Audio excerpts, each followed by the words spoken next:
First, it's very important to be honest with the officer, especially if you have been drinking recently.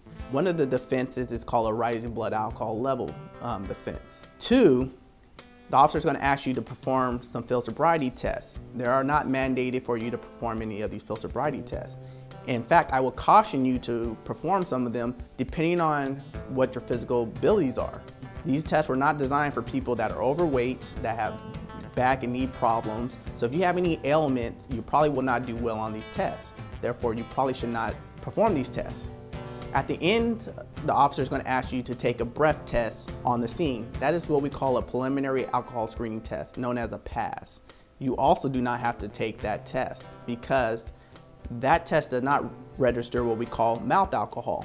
So in fact, if you blew into that device after just leaving a bar, it could overestimate your blood alcohol level close to 100% more.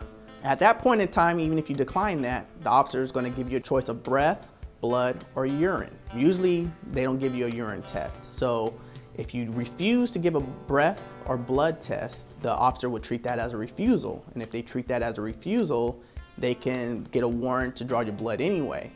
And if you get a refusal, there's other enhancement penalties such as a loss of a driver license privilege for a year. So at that point in time, it really doesn't matter whether you give a breath or blood test. At that time, they will arrest you.